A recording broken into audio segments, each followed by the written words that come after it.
This tutorial looks at trainer kites in detail.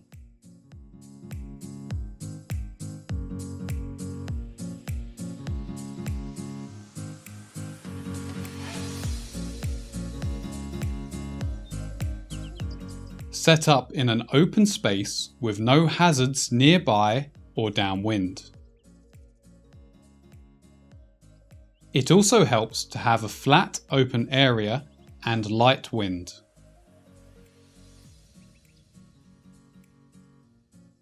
First, figure out which way the wind is blowing. Place the kite on your downwind side. Unroll the kite, securing the trailing edge as you go.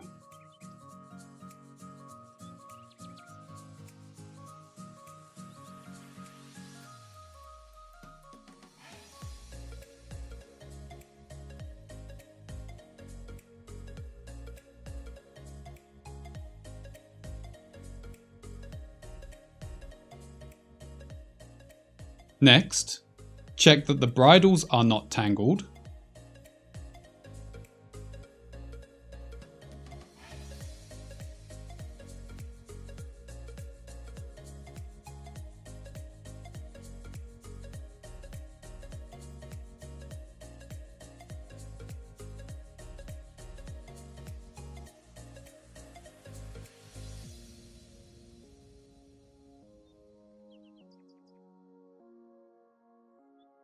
Take the control bar and unroll the lines heading upwind.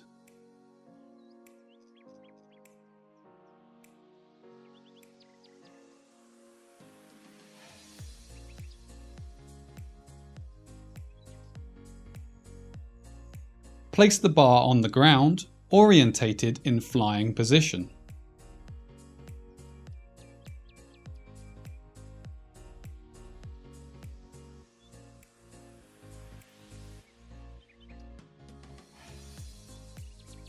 Return to the kite, walking between the lines to separate them.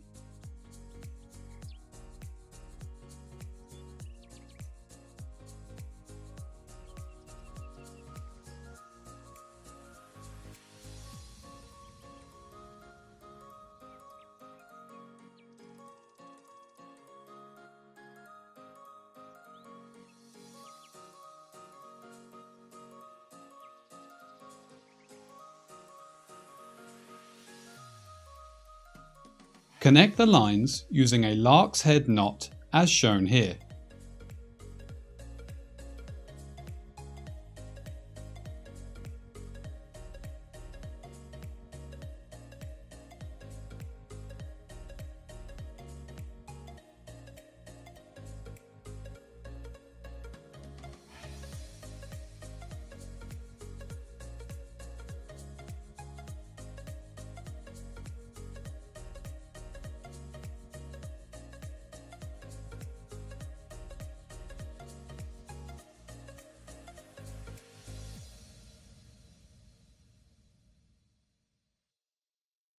Check your lines are not tangled before launching.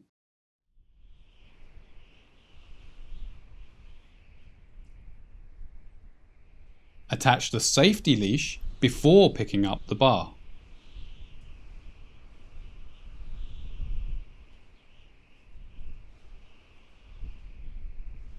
Gentle tweaks on the lines will encourage the kite's sails to inflate.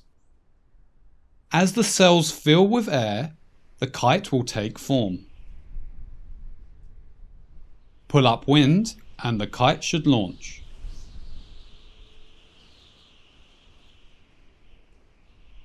Here the kite was launched directly downwind of the pilot. This angle gives the greatest pull and is therefore only suitable for a small kite in light wind.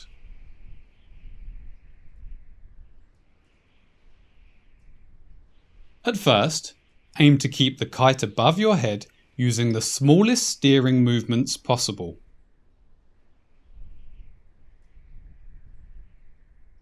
To steer the kite left, the left hand only needs to be pulled in briefly.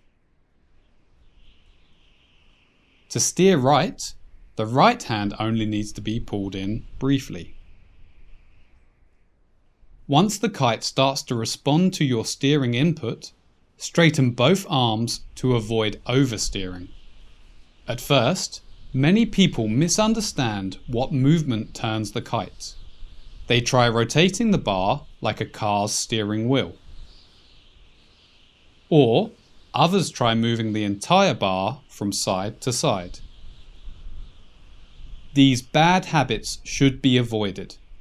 Remember, the kite is turned by pulling a single line towards you.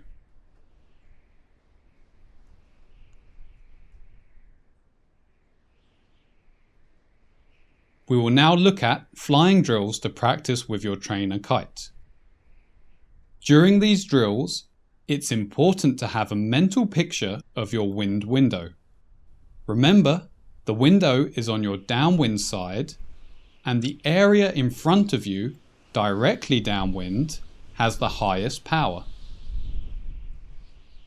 As mentioned, it is important to turn the kite with minimal steering input.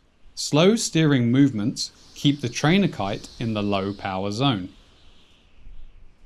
Next, try to park the kite near 12 o'clock in the center of the window. As steering control develops, you should be able to hold the kite at 12 with almost no deviation. You should even be able to do this using one hand. This skill keeps the kite neutral, not pulling to the left and not pulling to the right. You should be able to park the kite at different angles in the low power zone. Slowly move the kite to 10:30 and try holding position. Practice until you can keep the kite close to 45 degrees even when distracted. Try the other side and slowly move the kite over to 1:30. Holding the kite at 45 degrees in low power gives a gentle sideways pull. This is much like the kite control used during body dragging. To help prepare yourself for lessons, you can mimic this by flying the kite with your backhand and pointing with your front hand.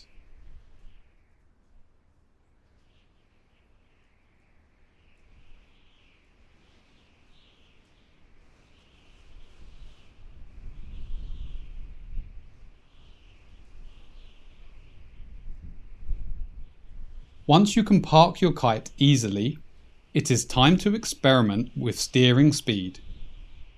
If you move the kite slowly back and forth across 12, it will stay in low power. The more firmly you steer the kite, however, the further it will dip towards high power.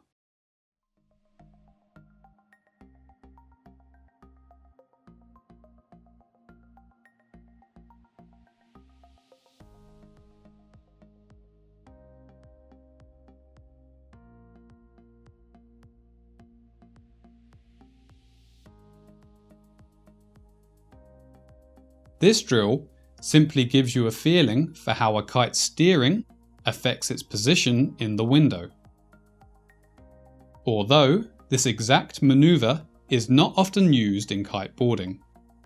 Rather, we use power dives, as these pull to one side of the window. You can do a power dive that pulls to the left, or a power dive that pulls to the right. Start by diving the kite, then try to stop it around 45 degrees, then return to 12, steering slowly so the kite returns to low power. The strength of a power dive is controlled by how quickly the kite is turned. Firmer steering will send the kite deeper towards high power.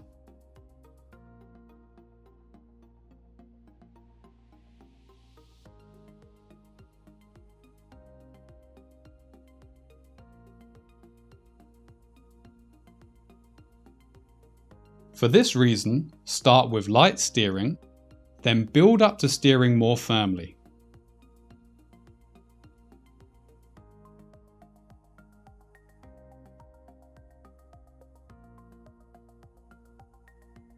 These drills are essential for understanding how to control a kite's power.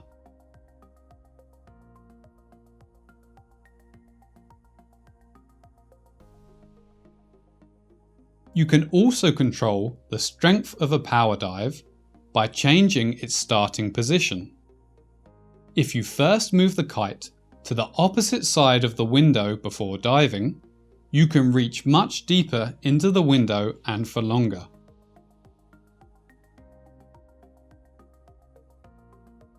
The more run-up you take, the bigger the power dive can be.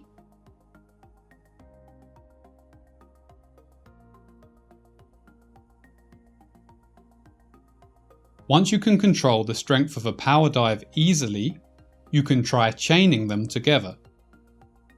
This keeps the kite pulling continuously. This skill helps riders regain speed. Of course, the firmer you steer up and down, the more the kite will pull.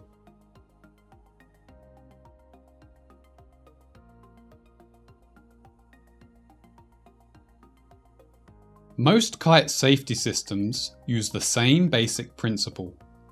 If you hold a kite by a single point or side, it should flag out. Flagging out means the kite becomes loose and lines up with the wind. In this example, 2 lines support the kite and keep it flying. When the bar is thrown away, however, only the left line is holding the kite. The kite flags out on the end of the left line.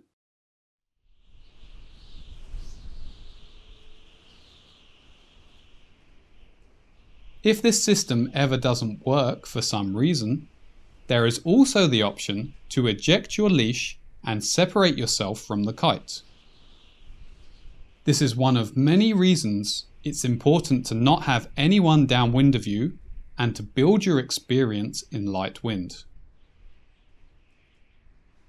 There are some variations of this safety and control system for trainer kites.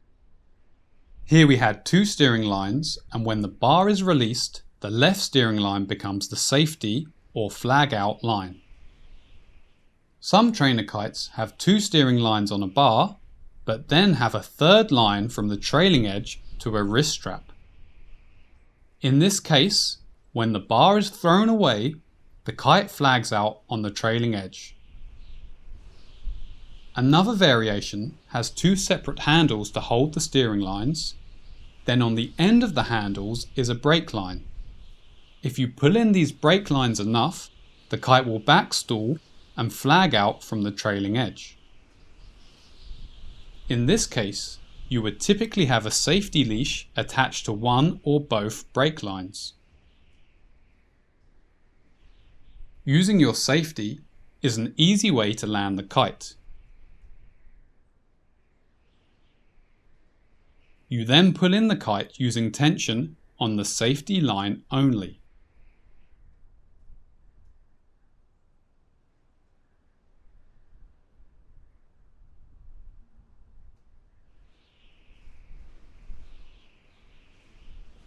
If you have an assistant, you can also lower the kite to 3 o'clock or 9 o'clock. Make sure your assistant approaches from the upwind side of the kite and then grabs the kite by a single point, ideally the lower wing tip. Previously, we launched the kite from directly downwind. This is known as a hot launch, which generates the most pull of any launch angle. As you become skilled with foil kites, you might be ready for slightly more wind. In stronger wind, try to avoid launching the kite from directly downwind. If you launch 45 degrees across from the wind, as shown here, it hugely reduces the pull during launch.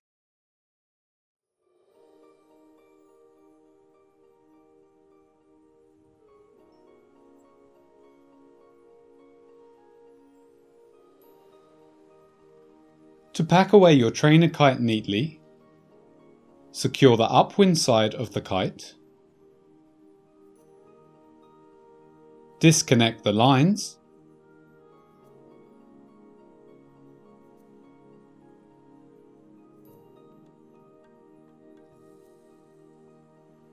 wrap away your lines tightly in figures of 8,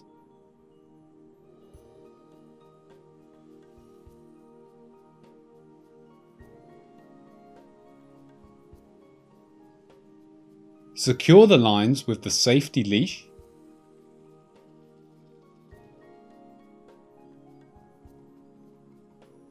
and then roll the bridles up inside the kite to hold them in place.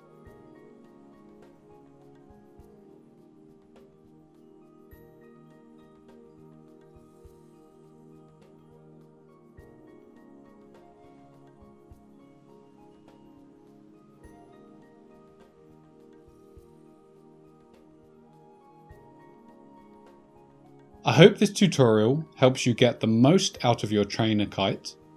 Access our playlist to watch our tutorials in order.